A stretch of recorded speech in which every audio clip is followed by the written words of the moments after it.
Only two more reviews after this one. Deadpool 2 was released in 2018, directed by David Leitch, starring Ryan Reynolds, Josh Brolin, and Zazie Beetz. And yeah, I was excited for this in 2018.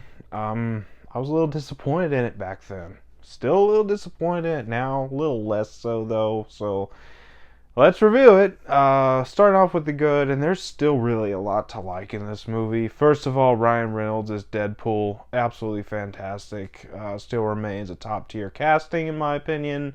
He absolutely kills it in the role. Always has, always will. I love Ryan Reynolds here. I love the arc his character goes through, learning to find family and people that he cares for. Really great arc in my opinion. Then you got Josh Brolin as Cable, and I thought he was great. I see some people say that he was kind of wasted as Cable, but I disagree. I thought he was fantastic. Of course, this came out the same year he also played Thanos in Infinity War, and obviously Thanos is the superior role that he did, but I really liked him as Cable here. I thought that he had some really great one-liners, has some really great back and forth with Deadpool. I love how he's pretty much the straight man to Deadpool's nonsense in this movie, and I just really loved him in the role. So I hope we see him again sometime. I don't know if he's in Deadpool and Wolverine or not, but regardless, I want to see him in the role again. Zazie Beetz is introduced in this movie as Domino, and I thought she was great as well. Zazie Beetz is an actress that I don't really see a whole bunch of, but when she does show up, she always gives the role her all. And I really liked her here. I really love her back and forth with Ryan Reynolds as well. I thought that she was really able to keep up with his comedic timing, and it just really worked in my opinion. And then you got a few returning characters that aren't really in it a whole lot, but still get some pretty good scenes. First of all, you got Karan Soni coming back as Dopinder, and he has actually more scenes in this movie than he did in the first Deadpool, and I thought that that really elevated his character in my opinion. And then Stefan Kapicic as Colossus, really great to see him again. Once again, another character having to put up with Deadpool's nonsense. I really loved his performance, and I really loved his action scene in the end as well. And you also get Weasel and Blind Owl. They're still pretty good, even though TJ Miller is not a very likable person in real life, but regardless. Then you also have the final boss of this movie, I guess, and that's Juggernaut. And apparently David Leitch did the mocap for this character, and Ryan Reynolds did the voice. I'm on record as saying that I liked Vinnie Jones as Juggernaut in The Last Stand, but I feel like this is even better portrayal of Juggernaut. He's got a more comic accurate look with the full dome helmet.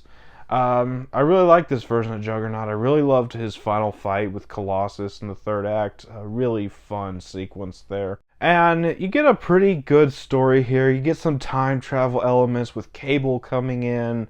You get some really great action, especially that prison bus scene. Absolutely fantastic. Also gave me one of my favorite jokes in the movie, if not my favorite joke in the movie. You killed Black Tom, you racist son of a bitch!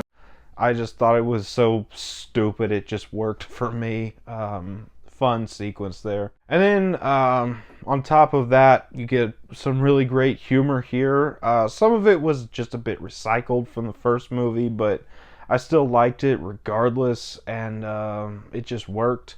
The prison sequence is fantastic as well, with Cable's full introduction in the movie. And you get a pretty killer soundtrack here. You get some dubstep in there because of some jokes that Deadpool keeps making. They're funny. And like I said, the story here is great. A personal tragedy happens in Deadpool's life, and he goes off on a quest to find himself and find his family with the people that he cares for. He learns to care for other people. And I just thought it was a really nice little arc for Deadpool in this movie. You get some great editing. The opening credits, nowhere near as iconic as the first Deadpool, mind you, but they're still pretty fun. They feel like a riff on the James Bond opening credits. But that's about all for the good. On to the bad, and there's a couple things I'm not exactly a fan of in this movie. First of all, I did not like Fire Fist in this movie. I thought that he was kind of an unlikable douchebag. And I get that that's probably what they were going for with the character. And no hate to Julian Dennison. He's a fantastic actor. I've seen him be great in other stuff. I just did not like Fire Fist in this movie. And his redemption at the end of the movie just feels a little unearned with how he was acting throughout the entire movie. And then also, I'm not a fan of how they fridged Vanessa in the opening of this movie just to give Deadpool an arc in this movie. And also, I didn't like the fact that the entire X-Force gets wiped out right after they're introduced. It was I don't know, weird choice. But regardless, that's about all for the bad. On the final thoughts, I don't dislike Deadpool 2. I've been talking to some people who actually don't like this movie. I don't get it. I like Deadpool 2. It's nowhere near as good as the first one, mind you. But I still think it's a good continuation of the Deadpool story. Deadpool 2 is a fun yet flawed entry into the Deadpool franchise, and I'm going to give it an 8 out of 10. So that was my thoughts on Deadpool 2. Have you seen this movie? Let me know down in the comments what you thought about it if you have seen it. And as always, if you enjoyed this video, don't forget to like, comment, subscribe, and I'll see you all next time.